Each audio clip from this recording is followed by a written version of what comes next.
Hello, good afternoon. Oh my gosh, what can I say? Give yourselves a round of applause for staying. I was thinking the place would be empty. It's been a long day, but thank you so much. You could have been anywhere in the world, but you chose to be here with us. And I want to say a massive thank you to Spotify and now Muses for this incredible event. I mean, what we've been through the last 2 years, it's so nice to interact with people. I've just talking to people. It's like, it's so nice to see people and hug people. And I mean, we're still not sure if we're hugging or elbowing or what we're doing, but I'm a hugger, so I just go straight in and I'm like, is that okay?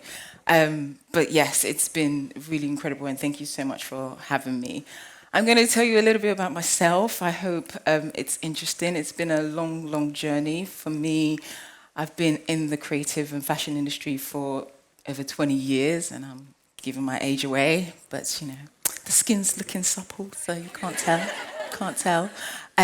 It's been an incredible journey. It's been, you know, when people say Vogue and they say that title, you think of all the glamour, but it's it's been tough, but it's also about perseverance and it's also about shining and it's also about, you know, individuality. No one is me, no one is you, no one is like whatever you decide to do in this world, it's no matter if there's been 1,000 people that have done it before you, it's you and you're the person that brings the, you know, energy to it and the difference to it. So anyway, there we go. I hope you like it. Let's see, my background, I'm of African descent. I'm Ghanaian. I actually won Miss Ghana once. I'm a beauty queen. I come from a very loving family. I've got siblings and very strict family. My father was very much all about education and my whole siblings, they were very much academics. And I came in and be like, I'm going to do fashion. And he's like, you're going to do what? Fashion. It's like, how is that putting food on the table? And I'm like, you know, I was never really that academic. I was very good with my hands. DIY, you know, put things together, fabrics, clothes. I used to basically like go to the markets because I couldn't really afford all the clothes and I was just so intrigued about fabrics and putting things together and how things were. So I went into New Look and H&M and like looking in between. It's like, ooh, how is this? How is this done? And trying to figure out how they put things together. And also like on Saturdays, I'll go to the market, buy some fabrics. And at this time, I was working at the age of 15. I was like, well, if I need to buy things myself, I have to find work. So at the age of 15, I started a job after school. I went to New Look, which is the not New Look, Shoe Express, a shoe store in where I used to live. And I was working and I was making my own money. So no one could tell me anything. I could buy fabric. I could do whatever I needed to do. He didn't have to, you know, supplement that. And in school, I was very much, you know, art and creatives, and I was never, like I said, academic and maths and English wasn't really my strong point. I was always English, art and drama. And for me, it was always going to either be drama or fashion. But I had stage fright. I mean, being on this stage right now, it's like, what Joe was saying in Imposter Street, I'm very much like, oh my God, everyone's staring at me. But it was that, and for drama, it was, like I said, the stage fright and also the schooling. It was quite far from where I was living. And I Googled and I was like, what school can I really attend? And I found London College of Fashion. My teachers told me that London College of Fashion was quite a hard school to get in and someone like me could possibly not get in. Well, that was their mistake because tell me I can't do something. And I'm going to prove you wrong. So I did get in. I had to do a foundation course. I did that. I did fashion, textiles, embroidery. Again, I was so fascinated by all the fabrics and all the materials and this industry that I didn't really know much about, but just discovering and just really just submersing myself in it. So we did draping, we did art, just the creative juices was so intriguing for me. And I met people that didn't come from my background and weren't particularly looking like me. There was a lot of international students as well. So it was very much like, you know, throwing myself in there and just learning. And that's what I am. I'm very much a person, if you give me a challenge or if you take me to Timbuktu, I'll find my way back to where I need to be. I'm that kind of person. I'm very resilient. oh, and I'm all about the quotes, so there's lots of quotes through this. And like I said, no one is you and that's your power, because I've learned that throughout my journey. It didn't come very easily. It was very much that imposter syndrome was totally, totally there. It's like, how can I do it when the weekends my peers were going to skiing or like their parents had chalets, and I'm like, well, I'm going to work. So while schooling, I worked in New Look, which is a retail company. I was part of the opening this flagship store, and some of my friends that I'm still friends with till this day, we opened that store together, and it was such an incredible time because I was immersed with clothes. I could see the clothes, I could touch the clothes, I could see how they were merchandising the clothes. I was seeing what people were buying, so it was giving me an insight into, that business side, and it was so good. And I formed some of my formative years there. And through that, I worked from the shoe department to the cashier to the press office to merchandising, and I tried to immerse myself in every department. And whilst doing that, I was communicating with people and literally listening to people and like absorbing all the information. And then opportunity came where I was able to work within the press office, and that's where you learn how they put the clothes together and how they basically sell it to everyone, basically. And my work ethic was really strong. Nothing was too small. If I didn't know, I'll say yes and I'll Google it. Or I'll find out, or I'll find a way. Like I said, it was just that resilience and that willingness to learn is what gave me that strength. And also, it's like, I had no other choice. It's like I didn't have parents that were going to be like, oh, if that fails, you come back and I'll set you up. There was no other choice. I had to push through. So whatever obstacle that was put in front of me, I found a way to go around it or over it or under it or whatever needs may be. And that is basically what I did. I always strive for greatness. So I went on to work for a magazine editor. So through working at Luke, there was a contact there who was the press officer and an editor, because the editors come in, they look at the clothes, they look at the samples where they're going to buy. And she was looking for an assistant. And I was like, well, I don't know nothing about magazines, but yes, of course, I'd be more than happy to be your assistant. And that, again, opened me up into more of the world of fashion and the other side of it, not just clothes, how you guys receive the clothes and how images are made and how you put things together. So it was, again, just like absorbing myself into a different realm. And although it was still creative, it was quite corporate, because they, as well as they had Girls Talk, some of the Pops, I don't know if you guys know these magazines, but they also had like Top Gear, and it was a world of magazines throughout the BBC that held. So it was quite corporate.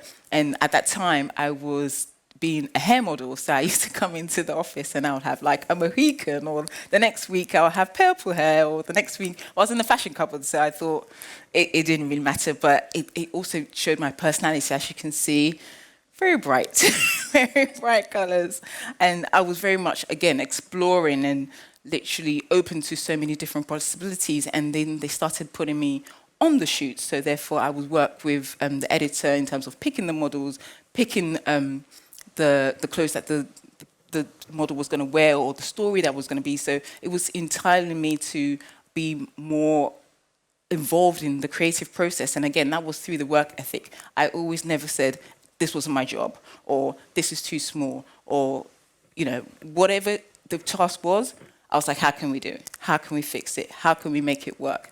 And through that, I was basically entrusted with more and more and more responsibilities. From there, BBC Worldwide, unfortunately, got bought out by Westfield, which is the big shopping mall, and I had to basically pivot. I was thinking, do I go back to retail?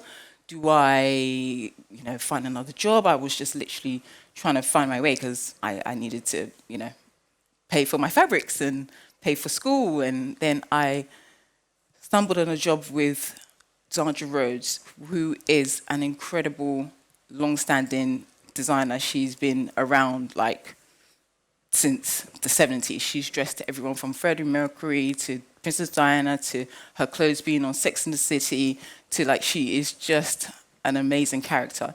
And this is where I learned my hands at being someone's assistant, being personal contact within the creative field. And I also thought, she's a designer, I could learn some tips.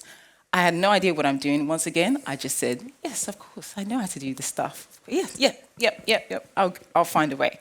Anyway, I later learned that they wanted to use me as their in-house model, so that's why I got the job. But nevertheless, I spent a good 4 years with her, which was just an eye-opening moment. She was basically, she did things, how can I describe Sandra? She did things in a very different way. She basically lived in the studio that she built. This is the Fashion Textiles Museum. If you're ever in London, go and see it. It's so amazing. She lives at the top, the studio's at the bottom, and there's a museum next door where she curates her stuff. And again, that's the resilience she had. She basically puts on shows, does her clothes downstairs in the basement, the screen printing, all her designs from like the 70s throughout. She's done some collaborations with Valentino, IKEA, like she is incredible. But at the same time, I became her everything. When you're PAing, EAing to someone, you become like basically their right arm. And because she lived in the studio, she had no sense of time. So like at 9 o'clock, I'm like, Sandra, I'm going home. And I was like, oh, darling, you want to build pea soup? Let's just, I'm like, I actually need to go home. But it was, again, that work ethic of not seeing like anything was too small. Whatever she needed, I was willing to help with. And she recognized that in me, so she gave me more responsibility. I was then her house manager, then I was doing PRing, then I was looking for models to do our campaign shoots. I became quite involved within the business, which she trusted me with, and it became more in developing that one-to-one relationship. And like I said, one of the tasks that I had was basically this rainbow floor. She had it painted and she wanted it redone. And she tasked me with finding someone. Basically, the floor had like 10 colors, all curved, and I was calling round and round, and no one wanted to take on this task. But my persuasive ways, I found a way, I found someone, and we did it over like 3 weekends, and it was just incredible, and she still has it to this day. And also, before, I don't know if you guys remember Kate and Will's wedding, she asked me to call Buckingham Palace to ask why she wasn't invited to the wedding. And she doesn't take no for an answer, because she used to dress Diet Princess Diana, because she was like, darling, of course I should be invited.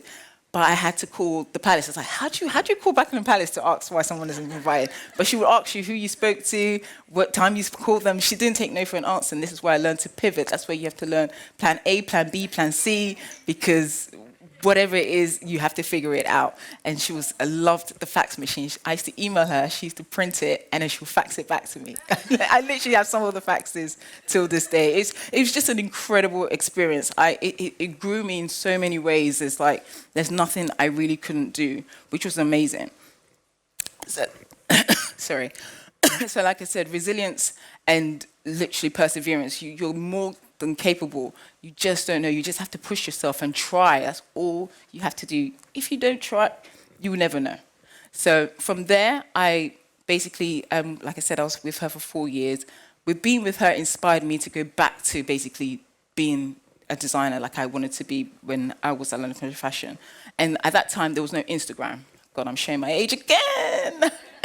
There was no Instagram, so I basically started blogging and designing and going into Carnaby Street, Shoreditch, Brick Lane, trying to sell my stuff to boutiques. I got a few people to buy it and to really invest in it, but like I said, you need, with any business, like anybody knows, you need money to make money.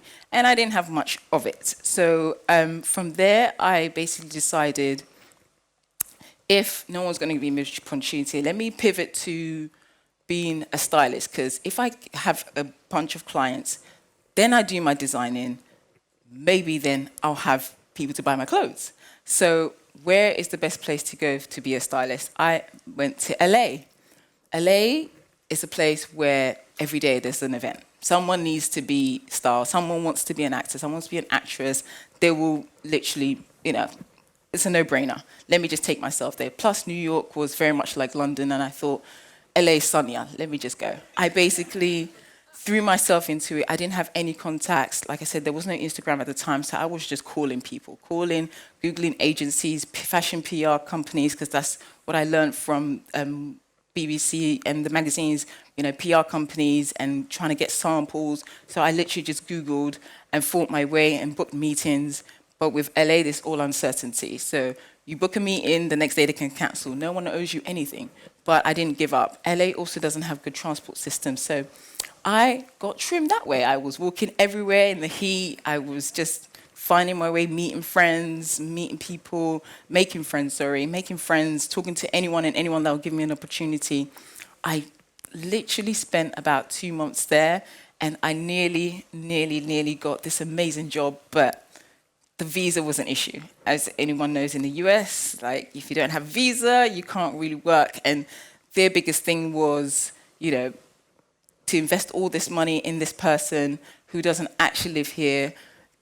It was a lot for them. They wanted me to get the visa and then come back. But I was like, I need the visa to then get the job. But anyway, I came back to London.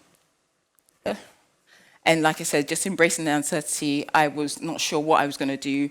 I was just like, what is going on? How can I really submerge myself in the next thing I do? What am I going to do? I basically contacted people like, from my previous employment, and someone that I used to work with at New Look was now the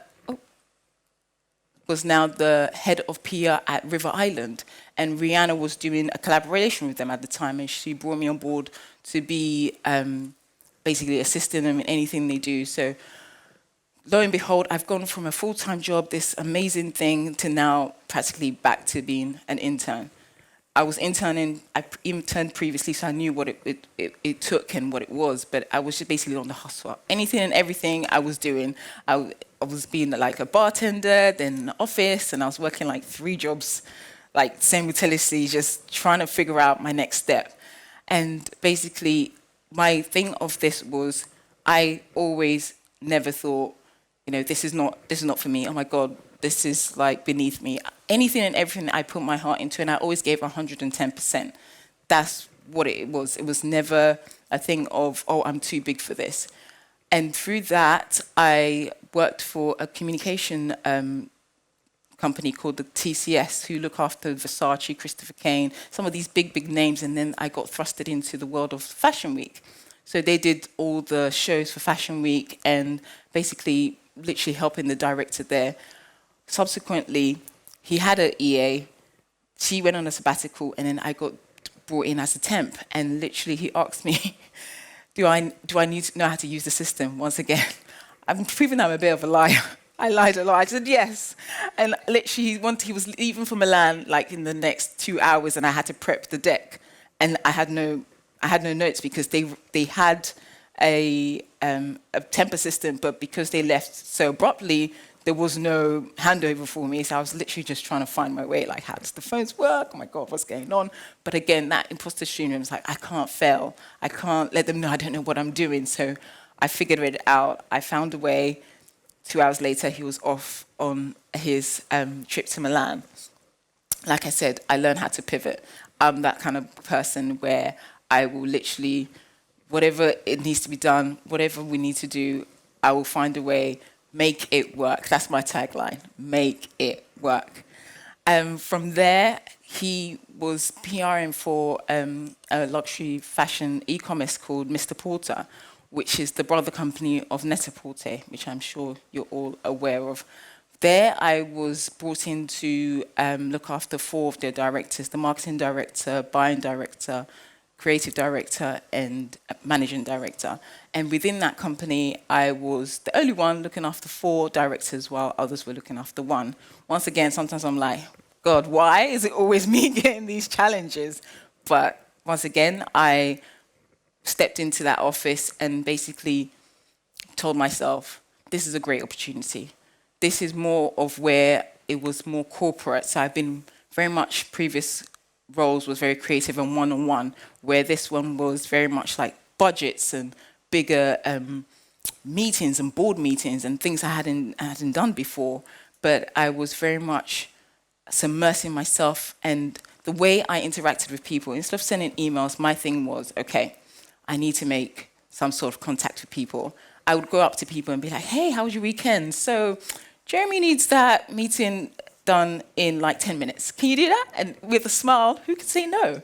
I feel like sometimes emails were so impersonal, and I knew that in that kind of space, a person like me would seem quite intimidating or quite, abrupt. So I found ways to engage with people and soften the situation and basically bring some calm. And that's what I'm kind of known for today. Everyone's like, "Oh, Deborah, you're so nice." I'm like, "Yeah." It's like, it doesn't need to be, I don't know, fashion's got this thing of this hierarchy, or everyone has to be mean. And it's like, it doesn't have to be that way. We're all, basically trying to strive for the same thing. We're all trying to make something work. We've all got a job to do. And it's so important to just be kind to people and be nice to people. So anyway, after that, I was with Mr. Porter for quite some time, and I got an opportunity to work for 2 fashion photographers. I thought I was downsizing from 4 directors to 2. I was wrong. These directors were incredible. They are such incredible photographers. If you don't know them, please Google them. They have shot everyone and anyone. And this is where I have my interaction with, that high level publications. They worked for W, Interview, Elle, Vogue. They shot anyone and everyone. But being their assistant basically, again, developed me in such a way. One time I had to, I don't know if I should, the live stream, I should share some of this. I signed an NDA. I had to basically plan a party for Madonna. She was coming to one of the houses in Ibiza, and I was basically meant to be going on holiday. But when you work in this kind of environment and you're one-on-one EA, you become their whole world, like I said. You basically don't have a life. You become, like, we were being in studios till like 3 a.m. shooting, or like one of the talent was late, so therefore we had to change, or they've had a long day. So you had to juggle so many things that sometimes you even forgot yourself. I missed a few family, engagements and things like that, and my family never understood it. They were very much like, "Why are you doing this?" I'm like, "It's all for the greater good. It's gonna all work out. It's gonna work." I didn't know. I was just trying to basically be so convinced that this was going to be an opportunity. Everything has led me, when I look back on it now, actually, everything has led me to where I am, and I put my whole heart into everything I do. But anyway, it was such an incredible experience with them. I then met Edward on one of their sets, but with anything, with all the talent, I'm totally humble. There's never a time where you're like, "Can I get a selfie?" You just don't do that. To them, you're literally, there to do a job. They're literally another human being, and you'll just keep it moving. So from there, I actually left them and got called back from Mr. Porter, because one of the directors I used to work with left when I left and was coming back and actually requested me. They basically said, "We need Deborah," and it so happened that I was free at the time. So I went back to Mr. Porter. I knew it like the back of my hand. It was a simple job. I was actually enjoying my life. And one day, I got a phone call from Edward's office, and basically I was like, I wasn't quite sure what they were asking me. And they were like, basically, it'd been announced previously that Edward had got the job at British Vogue, and I literally was like, "Oh my God, this is amazing." I've always, followed his work. He's such a visionary and such a pioneer. I knew who he was, but I never thought anyone knew me, like to be able to say that I was going to pitch for the job. Lo and behold, we had a conversation, we met, 2017, I got the role. 3 days into the job, an article came out. I'd never talked to the press. As a PAEA, it's so confidential and it's so, you can't really share the secrets. I mean, I've shared a few, but you can't really share the secrets. So I don't talk to the press. No one knows anything. But they wrote an article about me saying I was the secret weapon at Mr. Porter, and now I'm the new, gatekeeper to the throne. I was like, "Oh my God, where are they getting all this information from?" It's like, but again, your reputation follows you. It really does. I didn't have to say anything, but my work ethic, the people I worked for have probably given these quotes about me. And it was so endearing and so amazing to be chosen by Edward to be part of his team. It was such an incredible experience. I mean, some people think my world is like the Devil Wears Prada, and I had this incredible clip to show you, but the copyright police wouldn't let me be great. So I think you're familiar with the film. People think my life is when she's like walking around and she's changing clothes and she's in the cupboard, and it's literally great. It wasn't that. It's very much like when the drizzling scene and she's like, "I need a jet." And it's like she's trying to have the moment with her father and she's literally like distracted. And that's what I would say being an EA to someone who's creative and someone high level is I did those things for Meta Marcus and for Zandra. I did those impossible tasks where you're like, how am I gonna get this done? And you just do. You just jump into action and you just literally figure it out. And that's what my whole life and career has been about. And through that, he's trusted me with so much, and we've created so much incredible things together. And it's only by, first, again, work ethic. My faith has been a big, big part, because in some moments, like I said, I didn't know if I was coming or going, if it was going to actually work out for me, but I just believed and I just tried and I just literally just kept pushing forward. And through that came the promotion to now Global Entertainment Director. And like I said, delayed is never denied. It's never a case of, I never had a plan. Most of the things I've done, I've just kind of fallen into it or given my all to it. And I'm telling you now, like, whatever you're doing, whatever field you've chosen, give 110%. Go that extra mile. You just never know who is watching. Your reputation follows you. I just can't stress it enough. And through that, basically, I've now curating talent for the European markets. My first cover was Uma Thurman for Spanish Vogue, and I recently just did a massive event for Bulgari and Italian Vogue, where I brought together Kylie Minogue, Rita Ora, and Sharon Stone. I mean, Sharon Stone. Epic, like literally. I've met a lot of people, but Sharon Stone is just iconic. And to be able to have her and to be able to be the one to bring her to the stage and to be involved in that event, I'm so looking forward to what this new journey will hold for me. I don't know. I don't have a plan. I never did. I just know that I'm me. I give everything I have, and I'm just so grateful for the opportunity. And yeah, this has been my life. I hope you enjoyed it. Thank you so much, guys.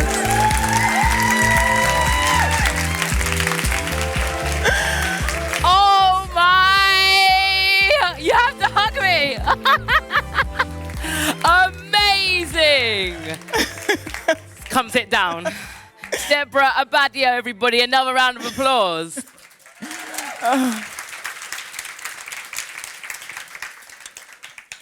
Okay, so it's like the firework has gone off. Yes. We've all had an incredible day. And that as a crescendo to our guest speakers. Yes. Just so illuminating on so many elements. Oh, thank you. Kind of that lovely dance between hard graft, inner determination, like absolute madness. I've been through some things. And then, you know, getting the role, like the purpose, the worth, that moment where probably things won't be as hard, you know, like you'll at least have the status to for them not to be quite such a struggle. I wouldn't say that. I think it's another level, another ceiling to break, because as much as it's a great role, I am the only one person of color within that realm to be a decision maker in that role. And there is a lot of what Joe said, that imposter syndrome was like, even though I've been through all of that, even though I've done all of what I've said I've done, it's still that, actually, am I good enough? Am I worthy?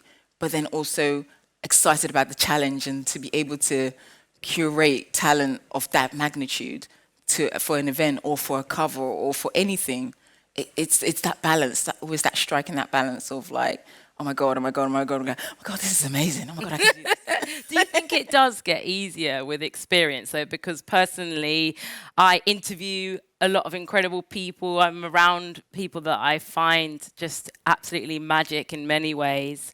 Some of the real game changers in this modern life, and I think interviewed some incredible people. I mean, so I've had some pivotal moments. You describe them as pivots, and I remember I was interviewing my icon dream person, Grace Jones, and everyone around her was nervous before I got to speak to her because they were like, we just don't. I was like, is the reputation like real, you know? Yeah. And then I just had this moment to myself where I thought, I've interviewed and spoken to a lot of people. I am in awe of this person, but I also have a role to document their legacy and, you know, really celebrate like who they are and what they represent. Within my role, my position is to interview them, and that is a privilege. And actually, as I'm now an experienced broadcaster, I'm not going to let like the fear or even the fan override the job at hand. And I think that can only come through experience. Oh, I don't know if you agree. Yeah, no, with that I definitely agree. In terms of like what I did with Borghi and Italian Vogue in Milan, it's you do spring into action that, you know, fan is there still, but you're literally, this is the moment, you know what you need to do. So it does come with experience, and it does come with that confidence, that inner, oh my God, this, I'm doing it. Yeah. It's incredible. And don't let it sabotage the situation. Yeah. That imposter syndrome, that inner fear, that overwhelm. It's not worth becoming the bigger feeling. It happens like maybe 2 seconds before, and then you walk into the room and you're like, you strike into action. Yeah. You're just in it. I remember Grace actually said to me, I was asking her about Studio 54. I was like, tell me about the smells, the outfits, the grooves. Like, how does Andy Warhol dance? And she was like, oh, darling, like, have your own party. And I was like, all right, I got the permission. But I loved that as a sentiment, that this is our time, you know? It's our next generation's time to shine. Yes. And you are now, you know, a true gatekeeper within your role. To do that must feel good. It does. I must say, it really does. It's just empowering to be able to also, you know, have that inspiration that someone coming up, you know, literally my niece can see me in that and know that that's possible. Because when I was growing up, I didn't know jobs like that existed. I didn't know industries it was either, you know, you're the editor or the stylist, or there's so many facets to this world that I'm in that it's just eye-opening and so incredible. And like you said, it's changing, and I love the change, and I'm so excited to see where it's going. I would actually take that as a piece of takeout as well, in terms of advice for us all, is to remember that the creative industries are so vast. Oh, so vast. And it's so important in terms of gender equality, representation in general when it comes to ethnicity, that we really spend some time opening up like the idea of the creative industries and business, because the realms are like vast. So vast. And I think, you know, in terms of production, behind the scenes jobs, technical jobs, etc., like we all need to be represented. It can't all be on the the first wave of people representing. You know, it's not all a pressure. It's like it's a collective. We're a collective. Yeah. So find out about all the great jobs there are out there, because I've tried loads of them as well. And some of them are not just in the creative industry, like I've just found there's like there's such a wealth of things that people, sometimes I meet people and like, what do you do? And they're like, oh my God, wow, like you just never know. So that's why rooms like this and events like this are so key and so powerful. You just never know who you meet and who be the next important person in your life. It's so incredible. Absolutely. So you were saying you still get like imposter syndrome. Oh yeah. We just had a moment over there. I was just like, tell me what. Oh my God. In terms of leading the path, creating the impact, you just gave us some examples. Sharon Stone, Wicked, Uma Thurman, looking just incredible. What's next? What are your plans in terms of diversifying, creating the space, laying the path for those underrepresented? I think it's basically being me, just showing, like, I believe in action speak louder than words. So showing, you know, people, or showing my peers, or showing people coming after me that it's possible, and that it's possible to do it, to be kind, to be fearless, to be you, like colorful, and have my nails and my hair, and I change my hair. But like it's okay, because before it wasn't that way. So for me, if I could be anything, it's just to show and represent that it's okay to be your authentic self and still rise. Yeah, and a person of the world. I think we are in times of huge identity search, for which is empowering, in some stretch, to know where we've come from. Really helps position us, I think, in the present. But in terms of in the future, we're all the same. Yeah. Like we all need to work together. Even now more than ever, definitely. I will say I was particularly loving your journey because I can identify with loads of it. I was a stylist assistant for many years, and yeah, I was just like, yeah, we know. Yeah. Solidarity. Yeah. The suitcases and the suitcases. the steaming. That steaming. Oh when my that buzzer goes. I never had to ring up Buckingham Palace, but I did have to go out on a very high-profile campaign for a multinational, huge fashion house and buy a series of very ridiculous things. Requests, right? Just the like, requests that here's some cash. Go and get the champagne and tampons ASAP. Okay? You're like, yeah, okay, all right. I'll figure that out. Like I said, just make it work. Like, yeah, shape-shifting, being agile and non-judgmental. Like, so I know you don't know me, but... and again, it's that interacting with people. Everyone's got a story. Everyone's got a common ground. I'm never going to be like, this one said this, and like that urgency is there, but it's getting to know someone, getting to know why should they help you? Why should they, it's building that relationship, and that's all I've ever done, is trying to build relationships with people so that, you can find that common ground to be like, okay, I really need this. How can we make it work? Yeah. Working together, working. This is it. It's just working together, because when that person also needs a favor, it's reciprocal. Yeah. It's like they know that I'm going to be able to help them the same way they help me. Kindness is something big that thing. came up with one of the discussions that I had earlier, like off of stage, and we talked about a lot of different bits of life over the course of the day, but kindness is very key, very key. Big. Talking about the fact that we are citizens of the world and we're all from everywhere, and I love that. And I have been like, oh, Stockholm, so nice, so progressive, etc. But one thing that you made me feel was proud to be British, because I think in terms of eccentricism, like a certain boldness, a multiculturalism, almost a grit to how we have to sort of be. Yes.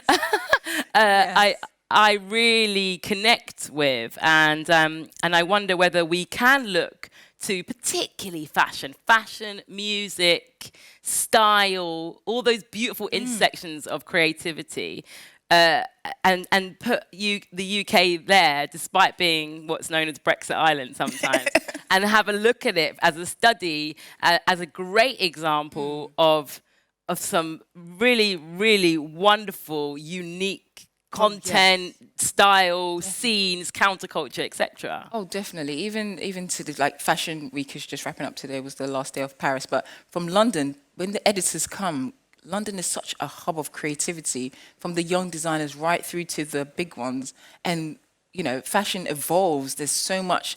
If you Google, there's so much that London has gone through. Grunge and which is the 70s, 60s. It's an expression. When you go into Camden or even West London, everyone has their way of dressing, and it's so beautiful. You go to Brixton, and like I said, I love a market. Give me a market any day. I love it. I just love the smells and the feelings and the colours, and I think it's also reminder of back home, because I was born in Ghana, and parents used to go to the market, and Ghana is such a grit. It's like every crack of dawn, someone's up working, there's traffic beeping. So I think it's just all of that just makes London just a great city for me. And I think in terms of what's coming out of the UK scene, so interesting. And so literally mind-blowing in terms of what these young creatives are doing now. And it's you wouldn't even think, and that's what I'm saying. It's so key to still keep in touch, and still key to still be learning. Don't think, where I am now, I'm still looking to the interns and communicating with them. It's what's going on in the digital world, and NFTs and a metaverse, and I'm like, oh my God, what is that? But it's just continuing to learn and just implementing that and absorbing. It's so key. Yeah, I was at the Brit Awards in February, and I thought I wouldn't go to the Brit Awards again years ago, and I couldn't believe I was back there because I feel like I'm an auntie now. I was the same. I was there, and I was like, and I was like, oh, I'm very proud of everybody, and I was having a fantastic time, and I actually was really moved by the next generation of artists, because one thing that we are representing there, you know, on stage at the Brit Awards for the world to see is genuine diversity in music. Like some of our new up and coming music artists are from everywhere in terms of heritage. They may use London as like, you know, the place to grow up and be inspired by, but in terms of what we're representing, the influences that are coming in, it's amazing. It's so good, and it's so rich. It's so rich, and it's just a beautiful to see. It makes me proud. Yeah, 100%. So, yeah, I feel, yeah, it's maybe we all just need to get trains all around. From Brexit Island, you can get a bow, and then we can get trains all around Europe and keep sharing and inspiring one another. Oh, Jim with the trains. I thought the trains were like literally. Well, yeah, I'm saying optimistic. I love that. Have any of your high-profile megastars that you've worked with demanded not to get a plane? No. No. Okay. I've got a question here. Such an interesting path. Do you ever miss working with fabric and craft? That's a lovely question. Did you ever, have you ever felt the opportunities that you took drove you away from your first passion? Good question. Thank you. Thank you so much for the question. Yes, I do. I miss it. I still have those bags of fabrics. I have my sewing machine. If you ask my siblings, I'm always like, I literally, creativity is just in my fingertips. I'm always looking to, even here today, I'm like, oh, this looks good. Was it made? I'm just so intrigued. My mind is always like looking for that creative path.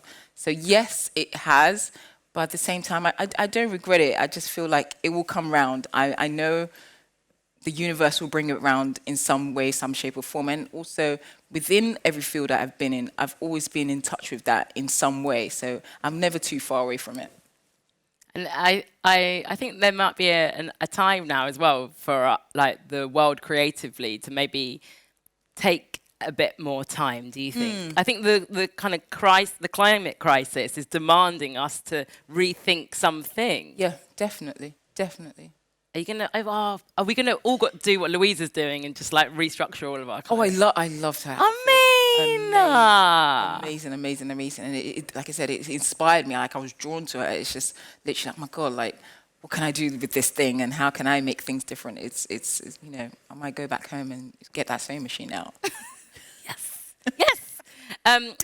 Are there any initiatives in place in terms of what's going on at Condé Nast? What are you excited about? It hasn't got to be a specific campaign or anything, but have you got any clues for us that we can keep an eye or an ear out specifically within your workplace that you think will keep the innovation? You know, the legacy of Edward Enninful, it just continues to bloom, and that is so exciting.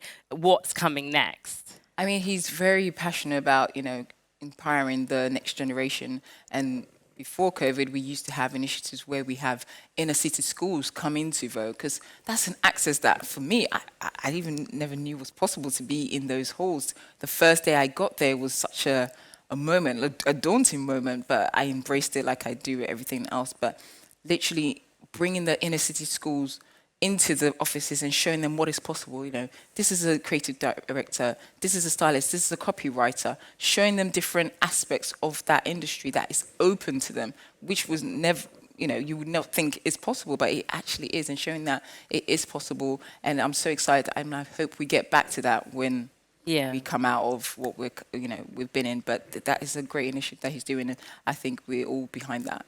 Education is so important, and it's amazing to see companies, brands, corporations, organizations, etc. actually take that on board, because it's not always going to happen at school. I think there is more, you know, even this discussion today, that is Spotify taking a discussion it's so incredible into their own hands. So incredible, and to bring all these people into one room and one space, I mean, applaud. Yes. Deborah, Yes, You get to go Gemma. and chill out now. Oh, It's done. You did it. Spud me on that. Thank you. Thank you so much. Thank you. Thank you. Another round of applause. Come on.